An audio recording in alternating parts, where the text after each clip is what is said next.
A step into the past. Volume 25 Epilogue. Under the flying hooves of the horse, the ground rapidly fades towards the back. With three of his brothers Wu Zhou, Teng Yi, and Jing Jun, Xiang Xiaolong is riding at full speed on the fresh and crisp grassland that stretches as far as the eye can see. Under the blue sky and white clouds, about half a mile in front of them, a herd of nearly 1,000 wild horses are startled and instantly fled towards the north. The four men started shouting. Squeezing the abdomen of their horses to change directions, they continued the pursuit. Xiang Xiaolong and his fellow riders divided themselves into two teams. One team started flanking the wild horses from the side, forcing the leading alpha horse to change their flight path, while the other team persisted in hounding the horses from the back. After a short chase, the herd is intimidated by their horsewhips and had no choice but to jump into the river and swim towards the opposite shore. Reining his horse to a stop, Xiang Xiaolong thundered, "Kids! It is time to display your talents." On the opposite shore, more than 100 men suddenly appeared with ropes in their hands, enthusiastically waiting for the horses to walk right into their arms. Among them are Wu Guo, Wu Yanzhe, Zhao Dai, and Lu Chao. Observing his brothers and men capturing wild horses with plenty of excitement, Xiang Xiaolong praised, "First brother is truly talented in picking a good territory. This location comprises of countless rivers and streams, which is useful for farming and drinking. With bountiful water supply, fertile soil, and limitless grazing grass, this is a piece of paradise." His eyes scanning the endless fields around him, Wu Guo inhaled a breath of fragrant grass smell and chuckled, "When I first came here, I did not feel good because I have this impression that we are forced to come here, like a self-imposed exile. But after living here for so many years, only death can force me to leave this place." Jing Jun suddenly barked to the men on the opposite shore, "That pure white horse! I want that pure white horse!" Teng Yi was tickled. "This fellow, Danner, has given him 3 sons and 2 daughters, and yet, he himself is like a kid who has never grown up." At evening time, the men are satisfied with a rewarding day and started riding back to the hunting camp.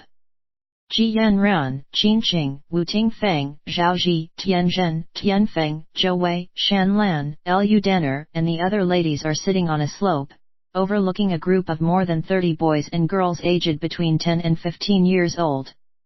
The children are riding their horses and playing polo on a grass meadow. The air is filled with laughter. One of the children is Xiang Baoer.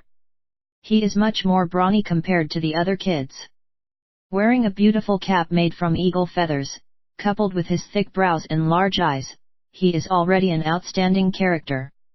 At this moment, he happened to bend down from his horse and use his mallet to dribble the ball. Under his skillful maneuvers, no one could snatch the polo ball from him. Beneath their feet, like a shimmering green carpet, the boundless grass prairie seems to extend all the way to heaven.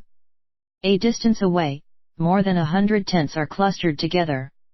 As the smoke rises from the cooking stoves, more than 10 ladies are starting a fire and preparing a meal for their husbands and sons to enjoy later. Nearby, the 2 men Tu Xian and Xiao Yuan are sitting on the ground and chatting idly with each other. Occasionally, they would throw a glance at the polo-playing children. The game is now reaching a point of excitement and the spectating ladies clapped and cheered non-stop. Among them, Wu Tingfeng and Lu Danner cheered the loudest. Out of the blue, Qin Qing nudged Ji Yanran, who is sitting down beside her. She joyfully exclaimed, "Hubby is back." Shifting their gaze to the edge of the horizon, the group of ladies spotted more than 100 black dots that are gradually becoming bigger and bigger. The sound of hoofbeats is also faintly discernible. Feeling in the mood, Ji Yanran stood up and hollered in her shrill voice, "I am going out to welcome our victorious warriors. Who is with me?" The children have already abandoned their game. With some of them riding ahead and some riding at the back, they are heading towards the approaching horsemen. The sound of hoofbeats reverberated through the air. Ji Yanran's invitation is instantly taken up by everyone. Running to and mounting their horses, it wasn't too long until the ladies met up with their partners on the grasslands. Together, they rode back to camp. Riding in front, the children are proudly leading the way back. Slowing cantering beside Ji Yanran and Qin Qing, an emotional Xiang Xiaolong gushed, "Heaven is indeed kind to us. In the past, I cannot imagine myself leading such a blissful and worry-free life." Qin Qing sighed, "Because of our past experiences, we are able to appreciate the value of living freely on the grasslands. Unlike that little fellow Baoer, he kept whining and expressed his desire to return to the Central Plains and see the world." Wu Tingfang nagged, "In the future, you better not tell him any more stories about the Central Plains, especially about Chu. Baoer has developed a liking for that place, how mysterious." Xiang Xiaolong chortled, "Every person has his or her own dreams. Because our dreams are fulfilled, we are contented with our lives. Baoer is merely pursing his dream.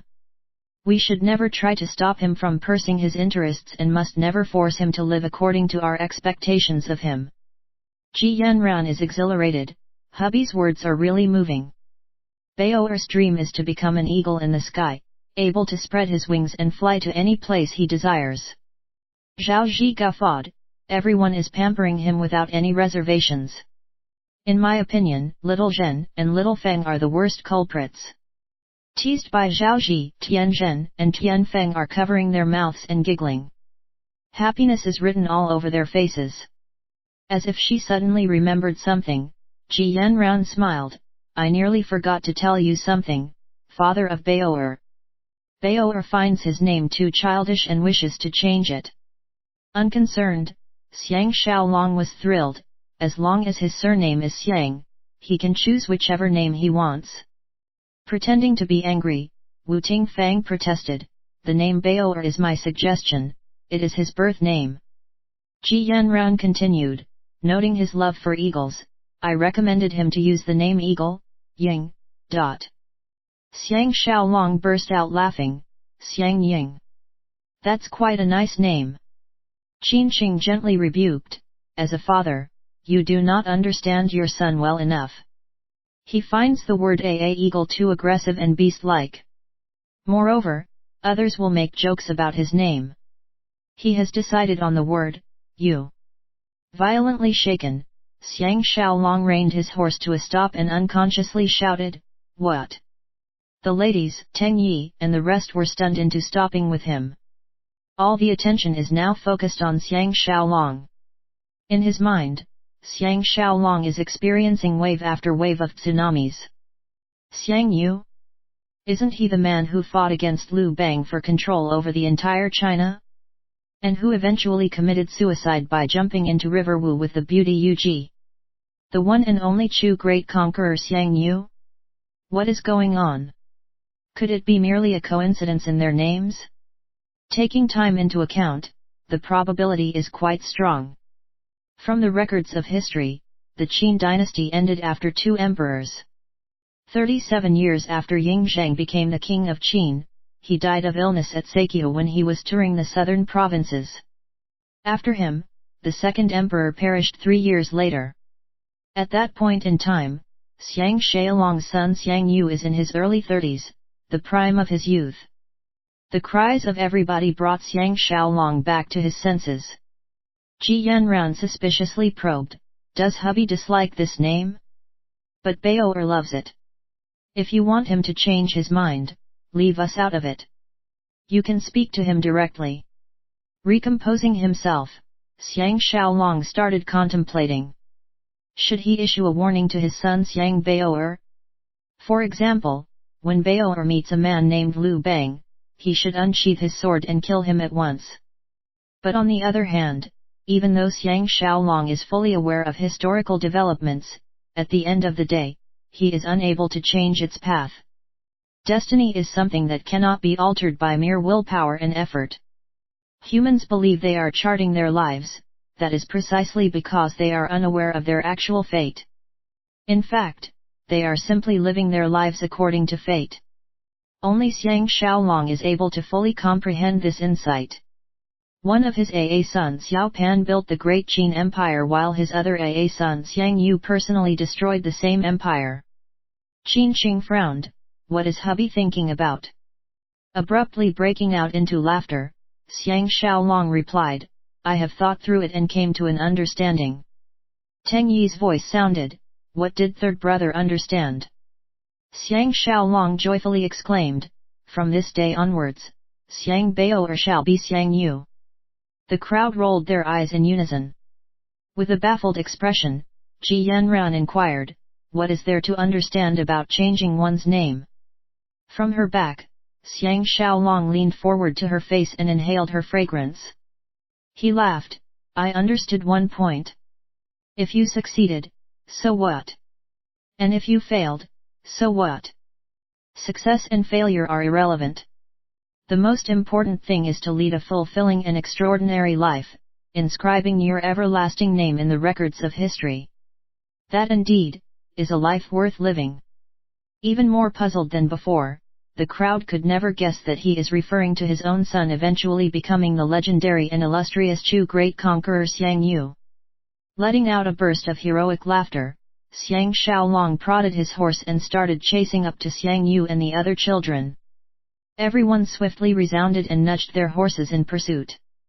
Under the magnificent and colorful sunset, the humans and horses seemed to have merged into one body with Mother Nature, depicting a heavenly and ecstatic painting. End.